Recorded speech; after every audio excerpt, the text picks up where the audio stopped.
1 अरब 30 करोड़ से जायद आबादी रखने वाले 57 ममालिक की तंजीम इस्लामी ताउन की क़यादत करने वाले सऊदी अरब ने शहजादा मोहम्मद बिन सलमान की रहनुमाई में रियासत और मुआशरे की इस्लाही तब्दीली का रास्ता इख्तियार कर लिया है। क्या इसमें पाकिस्तान के लिए कोई सबक है? गौर कीजिए। वहाबियत, बुनियाद परस्त इस्लामी नज़रिया और अमल की वो शाख जो तवील अरसे से हाउस ऑफ सऊद के तहत सऊदी अरब की फिक्री असास रही है, अब इसे शऊरी तौर पर रियासती पॉलिसी के तहत पीछे धकेला जा रहा है। इस मुमलिकत की जोग्राफियाई और नज़रियाती सरहदें आलमी मईशत के लिए खोली जा रही हैं। ये उस वक्त के लिए तैयारी है जब कम होती हुई तेल की आमदनी इसकी बढ़ती हुई ज़रूरियात को पूरा नहीं कर सकेगी। 3 अहम इक़दामात नए सऊदी अरब की निशानी हैं। सऊदी खारजा पॉलिसी को तब्दील किया जा रहा है। असलहे और सिक्योरिटी के लिए अमेरिका पर इन्हसार तेज़ी से कम किया जा रहा है। फ्रांस और रूस दसियों अरब मालियत के जदीद तरीन लड़ाका तैयारे और मिसाइल सिस्टम बेच रहे हैं। रियाज अब ईरान, कतर और यमन के साथ भी ताल्लुकात उस्तवार करने के लिए तैयार है, जिनके साथ वो कई दहाइयों से तनाज़ात का शिकार रहा था। सबसे अहम बात यह है कि ये इसराइल के साथ सफारती ताल्लुकात कायम करने जा रहा है। ये कदम मुस्लिम दुनिया के सियासी नुक्ता नज़र और मंजरनामे को हमेशा के लिए बदल सकता है। सऊदी सियासी इस्लाम को भी पीछे धकेल रहे हैं। दुनिया भर में वहाबी मसाजिद और मुल्लाओं के लिए सऊदी फंडिंग ख़त्म हो रही है। मुल्की कवानीन को तब्दील किया जा रहा है ताकि सऊदी ख़वातीन को अबाया, मर्द मुलाजिमों के बगैर सफ़र करने और गाड़ी चलाने की इजाज़त हो। वो भी इन तब्दीलियों का जश्न मनाने के लिए आज़ाद हों। इस गूनागू पेशरफ्त का मकसद सकाफती, समाजी और सियासी माहौल को तब्दील करना है। ऐसा माहौल जिसमें बहीरा अहमर के साहिल पर $400 बिलियन का इक्तिसादी मंसूबा शुरू हो सके और फल फूल सके।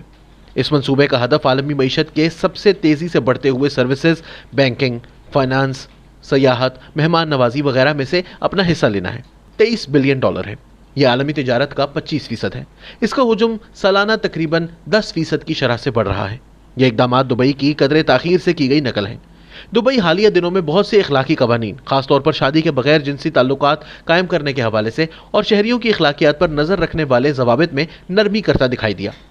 ये तमाम पेशरफ्त अपनी जगह पर, लेकिन इस दौरान पाकिस्तान यकीनी तौर पर मुखालिफ सिमत में गामजन है। इस्लामिज़म की बहाली का बराह रास्त ताल्लुक इन पॉलिसियों से है जिन्होंने 1980 की दहाई में मुजाहिदीन, 1990 की दहाई में जहादियों, 2000 की दहाई में तालिबान और अब 2020 की दहाई में तहरीक लब्बैक को जन्म दिया। इस अमल ने पाकिस्तान के अफगानिस्तान और भारत से ताल्लुकात बिगाड़ दिए।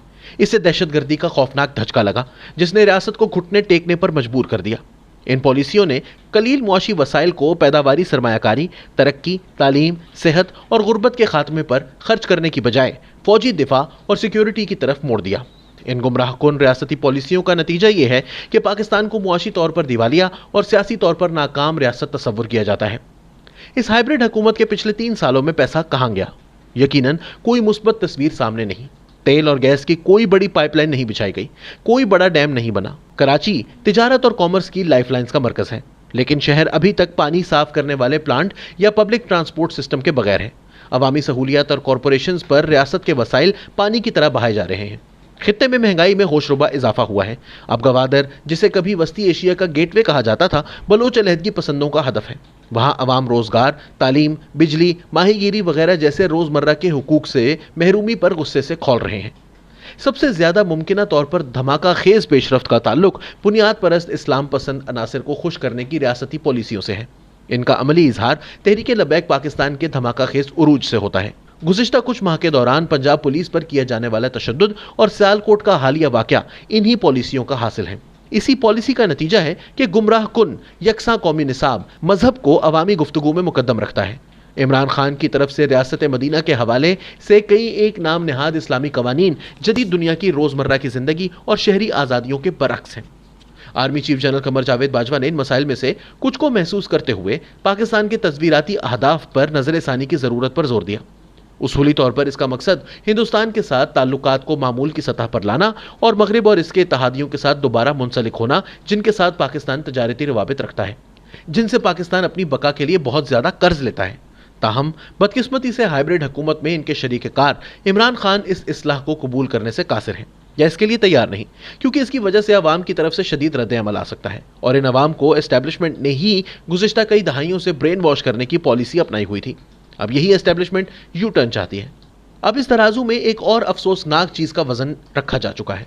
امریکہ افغانستان میں اپنی شکست کا ذمہ دار پاکستان کو ٹھہرانے پر تلا ہوا ہے، لہٰذا اسے طالبان حکومت کو تسلیم کر کے اسلام آباد کی مدد کرنے یا اس کے اثاثے بحال کر کے اسے بیل آؤٹ کرنے کی کوئی جلدی نہیں۔ در حقیقت واشنگٹن پاکستان پر افغانستان میں القاعدہ اور داعش کے خلاف اپنی جنگ میں اتحادی بننے کے لیے دباؤ ڈال رہا ہے، لیکن اس کے نتیجے میں پاکستان دہشت گردی کے خوفناک رد عمل کا سامنا کیے بغیر نہیں رہ سکتا۔ دریں اثنا امریکہ IMF اور FATF کے ذریعے پاکستان کے گرد گھیرا تنگ کر رہا ہے۔ اب وہ اس کے انسانی حقوق کے ریکارڈ، خاص طور پر اقلیتوں کی حقوق سے محرومی، جابرانہ مذہبی قوانین، گمشدگیوں، میڈیا سینسرشپ اور کریک ڈاؤن وغیرہ کو مانیٹر کرنے کی دھمکی دے رہا ہے۔ وقت آ گیا ہے کہ ہمارے حکمران طبقے کچھ تلخ حقائق کو تسلیم کریں۔